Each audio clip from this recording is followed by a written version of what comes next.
Well, hello there. Welcome to the Post Sunday app. We are in one of our children's ministry rooms. So we just had our first real Awana in here this last Wednesday. Yeah. And wow, it was fun. It was packed. It was. A lot of rooms were packed. It was. So I just really enjoyed that. So it's good to be in here with you, Daniel, to talk about the sermon. Genesis 3, 8 through 24, Sin's Destruction. So this was, I think in our care group we talked about how that phrase of, I'm not sure who said this, but we're more sinful than we realize, but we're more loved and welcome than we can ever imagine. And just seeing the full effect of sin in our own lives, as we talked about in care group, in the world around us, in our marriages and work, relation with God. It was really good discussion as a care group. So thanks for preaching. Yeah, and hopefully as we think about, kind of like what it said, as we think about the devastation that sin causes, it causes us to turn to Christ, more independence, and also just enjoy, recognizing, man, if that's what sin can do, and God's redemption through Christ is even greater, how great it must be. So hopefully that's encouraging to people. Definitely.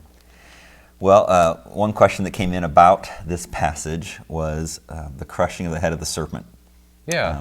Maybe how exactly is that referencing the prophecy about Christ? Is that too much of a stretch? How should we view that? Yeah. So the verse is in Genesis 3:15, and God is talking to the serpent, who we know is Satan, and from the rest of Scripture. And in verse 15, he says, "I will put enmity between you and the woman, and between your offspring and her offspring. He shall bruise your head, and you shall bruise his heel." And the ESV translation has chosen to use a singular pronoun, that he, to refer to the woman's offspring. So the question is this referring to the gospel? Is this a prophecy of Christ? And I said it was yesterday. I didn't go into a lot of detail. There's a couple reasons, and we won't get into all of them here, but just a couple things. First of all, even in this verse, there's a sense of defeat for the serpent. And so what's causing, if God's cursing the serpent and there's a sense of defeat, what is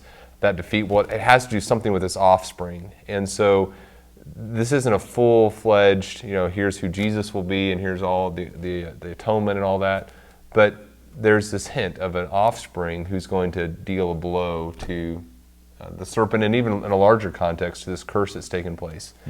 And even in that idea that there's going to be offspring, that's a sense of hope as well. So there's death, but there's going to be an offspring, and this offspring is going to be, this future offspring is going to be the one who defeats the serpent. And so there's a lot of hints through Genesis, and I won't go into all of them, but you go into Genesis 4, and she bears a son. Eve has a son, and she says, "I've gotten a man with the help of the Lord." And I think what she's saying there is this is beginning to take place, that I'm having children. This is a good thing.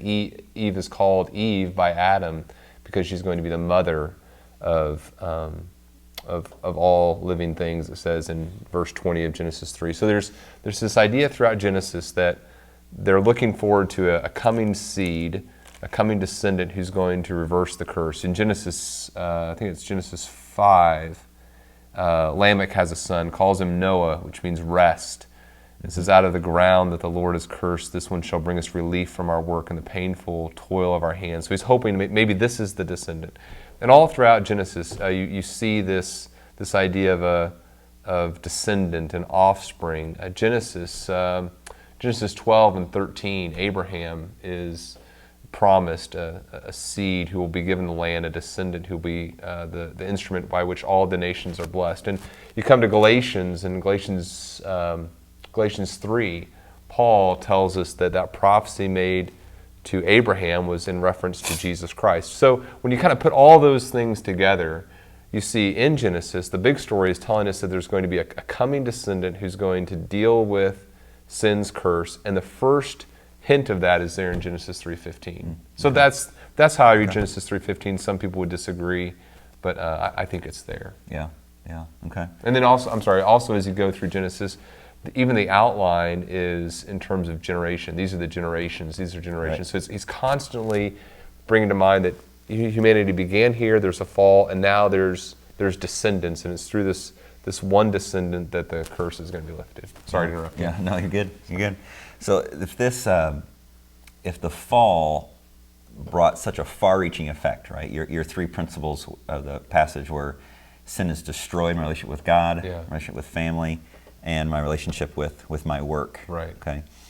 One question that came in said, well, I see how my relationship with God is restored through Christ, but what about my family and my work and even other areas? Are they restored also? Because it seems like my relationship with God is fully restored through Right. Christ.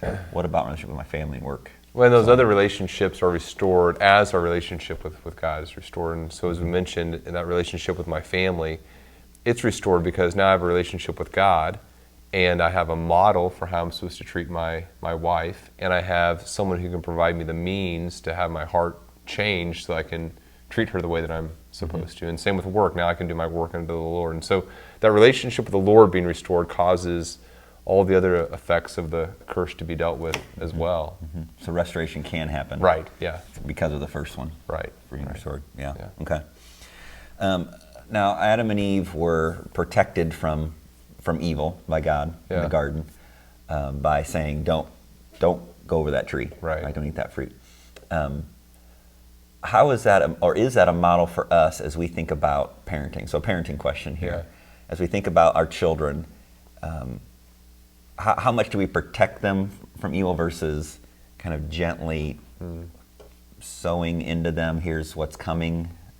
Yeah. You know, where's that line of being wise, not to let the world take the lead on exposing them to sin, but also not wanting to expose them too early? Right. Is that a fair question? Yeah, it is, and asking it I don't think there's a uniform answer for every given culture and every kid. I think it begins with pointing them to the positive. Okay, this is what it looks like to pursue a relationship with God, and then as circumstances and situations enter that child's life, we make them aware of them. And say, hey, you see this right here? Maybe it's an attitude they have had, or it's something that someone else in their sphere of influence is doing or communicating to them. You say, look, here's how this action fails to glorify God. And so it's not a matter of just putting fences around an activity or an action or a thought and saying, don't do this. It's saying, look, here's your relationship with God, and here's how this dishonors God or fails to help you achieve your purpose of glorifying God.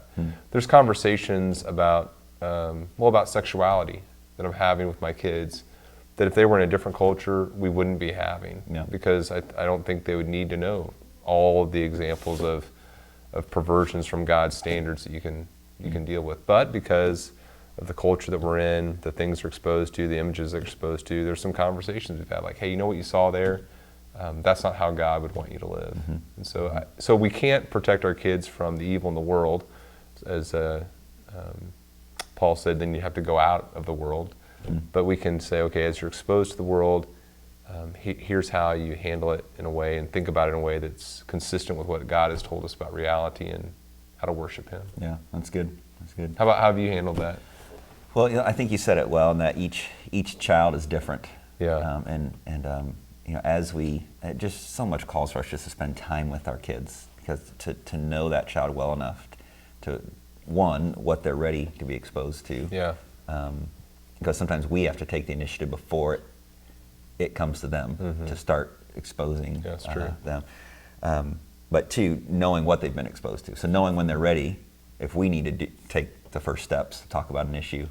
But second, knowing what they're being exposed to and having that relationship built so that they feel very open to talk to you. Because sometimes I think a child, it's sin. They know it's sin, so they're afraid to talk to you Right. about it because they Right. think that, well, Dad's going to think I'm bad if I talk Right. to him about something that I saw inadvertently or something like Right. that. But having that open relationship, it's one of the tougher things I've ever done in my life. Yeah, is absolutely. this aspect of Absolutely. parenting. So, well, great. Well, you said Jason Alligood, a pastor friend of ours, joked that, did you know there's 50 chapters in Genesis? Yeah, So we're not going to go through every Right. verse Right. here, right? Right, but Looking forward to keep going. chapters 4 and 5, read chapters 4 and 5 this next week. Okay. I think we're going to try to cover some stuff from chapters 4 and 5. Okay, But, great. Yeah. Great. Okay, well, thanks, Daniel. Yeah. And thank you, too, for tuning in to the Post Sunday app. Hope you have a great rest of your day.